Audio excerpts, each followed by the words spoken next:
All right. Welcome, everybody. Let's kick it off, and let's, try to stay nice to each other and make it like an educational discussion. So, little intro for myself. My name is Victor. I work for a group. It's called M11, mostly known for Maven 11 as a venture fund. Offices are right there somewhere, so we're on home turf. I, within the group, are focusing on lending and borrowing for digital assets. So we do pretty traditional stuff like underwriting. We arrange bespoke deals between capital allocators and borrowers. We do allocate to DeFi as well. We get more and more requests for, yield on native Bitcoin, basically. So this is a very timely discussion. So I want to find out today with these great guys here, like how far are we in the DeFi sort of life cycle on Bitcoin? What are the challenges ahead? Is there an inflection point? What needs to be done? What are the barriers? So I hope this will be a very informative discussion. So let's do a quick round of intros. I'll start right here with Ben. Thank you. Hi, everyone. My name is Benjamin. I'm the co-founder of Darewise. Darewise is the dev co behind the BeLife protocol, formerly called Opal. BeLife is the network on Bitcoin L1 and deploying soon on Bitcoin on several L2s that focuses on kind of bringing together all of the Web3 projects that are building on Bitcoin by creating better incentives alignment and also launching soon an identity meta protocol that's going to run within the whole ecosystem called the BeLife ID. And so, of course, we've been very much working with a lot of really cool projects that are building DeFi services on Bitcoin. Awesome. Gadzhi? Hi everyone. I think we will tone down the discussing after this top passion panel before. And my name is Gadzhi Alievskey. I'm CEO of GoBTC Foundation. Our goal is develop the Bitcoin ecosystem and increasing the transaction volume on the network because we established by Go Mining. It's a huge Bitcoin mining company, and we're concerned about the future of Bitcoin because after the few halving cycles, Bitcoin mining business in the question because it's harder, and now the fee from transaction for miners it's around 5%, and we need to increase this revenue from transactions, and that's our goal. And do you ask about my experience or no? Yeah, if you want, just take your time. Yeah, and about me, I engaged to the Bitcoin by accident because my previous 10 years I work with traditional startups. I managed the acceleration program and the VC, and I was a head of sometimes the biggest Europe early stage accelerator, and I work with traditional startups, and it was near the crypto, but I didn't be into the crypto ecosystem. But after some recent events, we recognized that money in the bank, it's not your money. Your property, it's not secure, and after sometimes your resources will be blocked. But Bitcoin, if you own Bitcoin, you own Bitcoin. And that's when my friends invite me to join the Go Mining and create the GoBTC Foundation, I don't know doubt and agreed. And now I'm here in the Bitcoin ecosystem. Awesome. Pete? Yeah, I'll keep it quite brief. First of all, hi everyone. I'm Peter Watson, CMO of Velar. We're a Bitcoin DeFi protocol. We're currently the #1 DEX on Stacks, and we've just launched the world's first perp DEX on Bitcoin. I see it quite simple. I see kind of the whole ecosystem pretty simple. We've seen what Ethereum can do, and we've seen it as a testnet, and now it's our job and our responsibility to pull all of that user-facing dApps and pull it to Bitcoin. Yeah, that's a good point. Maybe just to pick up on that. So is it fair to say that I like the testnet sort of analogy, right? That we can, to what extent do you see like a copy paste from what's been built there onto Bitcoin, or do you just cherry pick like some of the? I think if we don't look at the lessons that have been learned on these different layers, then we are taking no lessons from that. You know, we can see what's worked, what hasn't worked. We can see kind of where money was invested with no kind of actual real use case. So as Bitcoin builders, it's our responsibility to now move that entire ecosystem over here. And if it happens, if it actually works, then I actually see no reason to have any other layer. Like I'm pretty much what I call a modern maxi, which is that everything should eventually come to Bitcoin. I don't care what happens before that, as long as it comes to Bitcoin. And we're currently in this ecosystem right now where we have some of the best builders in the world coming to this ecosystem, all prepared to build the future of finance on Bitcoin. So if we aren't taking these lessons from these other chains, then we are nothing but morons. Right. So what are the challenges maybe from a technological perspective, like to migrate people from other ecosystems toward Bitcoin? Or do you see it that it grows from within the Bitcoin ecosystem and then eventually it will surpass like other ecosystems just by the sheer size? I don't think that the migration right now to transfer assets from other ecosystems to Bitcoin are such a big challenge, especially because we've had several bridges operating over the past 12, 18 months. We have Alex Labs. We have now recently Beyond that's been pushing some really good stuff. I think the major issue that we have from a technological standpoint is that the UX is terrible. The UX to actively operate on Bitcoin right now is very bad. And runes, I think everybody was expecting that runes would be a game changer compared to the very friction-heavy BRC20. But at the end of the day, it's not so much. Of course, it has a little bit to do with the standard, but it's more the fact that we are still missing, the programmability required that is necessary on Bitcoin, and that the tricks that can kind of offset this lack of programmability haven't been delivered yet. But they're coming. I think there are a lot of really interesting developments, things that like Arch Network.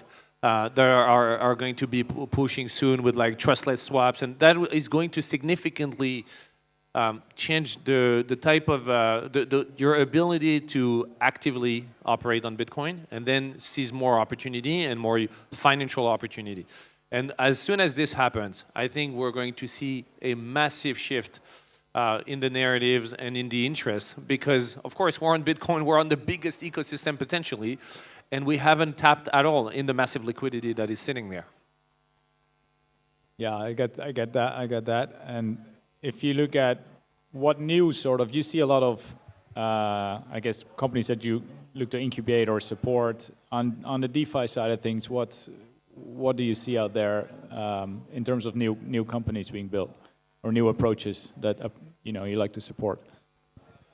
Yeah, we just announced our foundation, and it's a new initiative, and now we are looking at some DeFi projects because we believe that on Bitcoin, DeFi is a really main sector, and because in Bitcoin there's a security, decentralized, there's a really power side from Bitcoin, and now we're discussing some projects, but for us, it's a really, I have told the transaction in the network. It's the really goal to increase the transaction, and we are looking some projects that can help to increase this transaction on the network. And from the DeFi, I think currently it's a really perspective. That's a decentralized lending and borrowing platforms that can help to Bitcoin-backed, maybe stable coins, maybe some projects that use the Bitcoin for the lending and borrowing, because we need unlocking the Bitcoins now. And later, I think it's a layer 2, because now it's the big problem, scalability. It's less programmable. It's really the big challenge for Bitcoin ecosystem.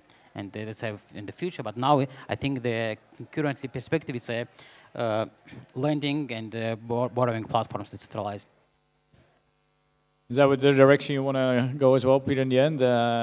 Or what are your main goals to get that UI, that user experience better? What are your thoughts?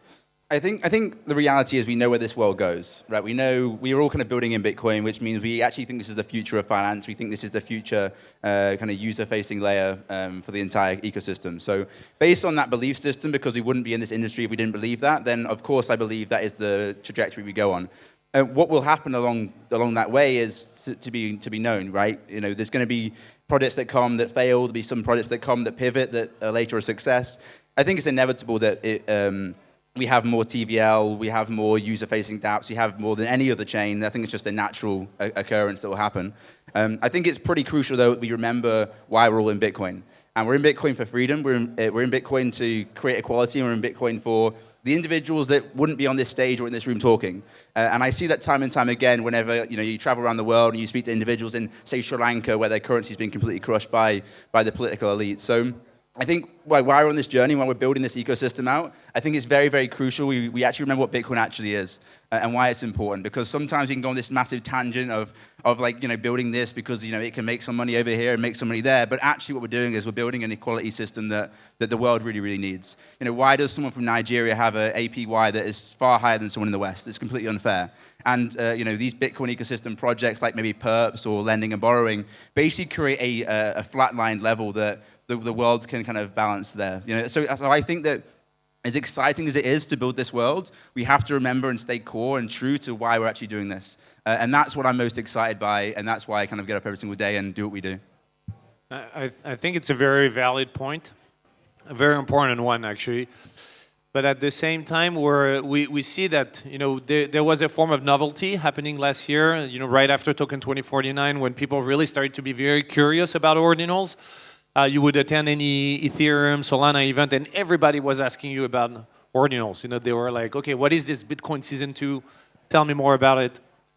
And at the end of the day, where we are right now in this momentum that is a little bit down, a little bit slow, and we would all have hoped for a bit more, we need to find drivers for more adoption. And it can either be financial opportunities, and I think that figuring out ways, for people holding financial assets, whether it's Bitcoin or not, to generate more value. This is, I think, a very important one. And the second thing is, of course, we can have another vehicle, which is culture. And we've seen that happening with ordinals. Actually, ordinals brought a new kind of vehicle of value to Bitcoin that wasn't completely related to financial upside. So I think that what you're saying is true, but at the same time, we want a bit more than the current adoption that we have. So we need to find that, and I really hope that yield, finding ways to have yield is going to trigger that, and also will trigger the conversion of all of these wallets sitting on Bitcoin, and start to utilize this Bitcoin for a bit more value, a bit more transaction on demand. I think it's really interesting, right? Because I think being in Bitcoin, or let's go broader and say crypto, we often like look at use cases that we believe the universe actually wants, and we believe people actually want to use, and then in reality it's built and then it has no real usable value, and we're just kind of like shoehorning this relevant value because we've been told that we have to build something to do X, Y, and Z. I think what we're going to see in the Bitcoin ecosystem is a bit of that to start with, but then it'll unravel and all the use cases will be real use cases that are actually required in the real world. I think we've seen on other chains, people build for building's sake. I think what we're going to see in Bitcoin is builders build because what's actually needed in the financial ecosystem. And that's why I'm more excited about building in Bitcoin than any other ecosystem. Because every other ecosystem just feels like a play that is made to generate a token to do X, Y, and Z in this fake world that we talk about every single day. The Bitcoin ecosystem feels like a real fucking ecosystem that's actually trying to change and save the world. Personally, that's how I see it. Yeah. So, but let's pick up with that. Maybe I'm going to look to you guys. If you look at in Ethereum, right, and all you have the whole sort of spiel with incentives on top of yield, and it feels like all very inflated and not very sustainable. How do you guys look at yield? Like, what is I don't have the answer, right? So, what should the yield on Bitcoin be like for in DeFi, right? Just forget about incentives. If you look at the options out there for a typical, person who holds like a bunch of Bitcoin, ETC, USDC, whatever. Bitcoin yields by far less, right? Because of the use cases and stuff. So how do you see that progressing with time and with more options in DeFi? How will that impact yields? I mean, I see it as a free market capitalist, right? So I look at all these things, which is the market can decide what the rate should be, and the market will pivot and change based on the risk factors around. If it's something that's pretty risky, it will have a higher return. If it's something that's more safe, it will have a lower return. And that's exactly how the world should work. It should work in the sense that the risk follows the APY. That's true, but it differs per currency, right? I mean, a similar loan in USDC yields higher than Bitcoin currently. So that is that because there's less other opportunities because to get yield on your Bitcoin? Right? Yeah. Sorry? Right now, there's nothing. We're right at the start of this whole kind of Bitcoin ecosystem and DeFi journey. So the roadmap will play out, right? You know, as things get developed, as more options come, as more things get developed and rolled out over time, we'll see like a path form, right? I mean, I think we always have to remember that we are so early. Like, we always say this, but we aren't just early in crypto. This is like the first real move in Bitcoin DeFi that we've ever seen before. And we can take lessons from Ethereum, but we are like not even a year in really to this Bitcoin DeFi thing. The only thing that really moved before was like rootstock, stacks, etc. And we're only seeing projects going to get built on these spaces like today. I mean, even on stacks now, there's like 7 projects or something. You know, it's not many at all. And it's so important because realize that today Bitcoin is 3 times bigger than Ethereum, and it hasn't even had real DeFi. Yeah. Okay, so when you think about what was the source of this, the trigger for the success of Ethereum, it was DeFi Summer. DeFi Summer brought this massive liquidity because then this liquidity had a financial opportunity. We already have a massive liquidity on Bitcoin without even this kind of incentive. So the question now is how do we activate this liquidity? And I think that probably I wouldn't call it a mistake, but what we have done so far to bring to this new kind of a season of utility on Bitcoin was more focusing on convincing people to migrate liquidity from Ethereum and Solana to Bitcoin rather than activating the Bitcoin liquidity, because we were always kind of running away from any conversation with maxis, and the previous panel was just a great example of that, where we ended up debating with people about, oh, you're clogging the chain and all this, instead of trying, and so then we just didn't try to engage anymore at all. I think this is probably what's going to now start to happen, which is let's try to convince these people. We probably don't have more than 2% of the current Bitcoin wallets that have interacted with ordinals, BRC20, or runes. So there is a massive blue ocean, to navigate in. And I think once we start really kind of cracking the code of the narrative and getting these people to be convinced, I mean, this is going to make every other ecosystem extremely obsolete. And I'm sorry for that. I'm not. Yeah, so that's like, I guess we're all trying to figure out what then drives that sort of DeFi. What would that be? Like autumn, I guess, if in Bitcoin. So are there any technological challenges out there that need to be solved first for that to happen? Everything. Most pressing being? Oracles. Everything. This is the problem. We are currently building the entire Bitcoin DeFi ecosystem in like 12 months. This is the world's first stuff. I speak to our CTO, CPOs team all the time, and it's like, look, Pete, we're building the world's first of everything. And when you have that, it means everything is the world's first. It means oracles are the world's first. It means literally every single thing that is required to build an entire ecosystem in Bitcoin is the world's first. So this is going to take time. I think we can all sit here and say things like DeFi Summer or DeFi Winter or whatever you want to call it. The reality is this is going to be a game that gets played out over many years. And we might not even see the real full transparency and benefits of these ecosystems for the next 5 to 10 years. And that's okay, because what I see this Bitcoin ecosystem as this time we build it properly. This time we aren't making shortcuts. This time it's the real deal. And I think that's fine to take longer in those cases. So we see some of these L2s getting built, and some of them have been delayed, and they can't launch yet, and they haven't quite got Bitcoin finality yet. I think that's all okay. Because it is so new and it is so recent. So I think we shouldn't be too hard on ourselves when we're trying to roll these things out, because when you build it on Bitcoin, it's done for life. You know what I mean? It's not like a new thing won't come out that's better. Bitcoin is the best. So it doesn't matter how long it takes. How do you guys see like security and to get holders of Bitcoin to use DeFi? I mean, there have been hacks in ETH and stuff. What do you think? So first, I think culturally, we care a lot about security on Bitcoin because we've been compromising with everything else for the sake of security. Slow block time, you know, like all of the limitations that we know about Bitcoin are to preserve the security. So I don't think we'll really get to compromise there any further and take more chances on that. But you know, the thing is that in a way, the lack of programmability of Bitcoin makes it quite safe in this regard, because you can't really screw up a smart contract. You know, it just can't happen.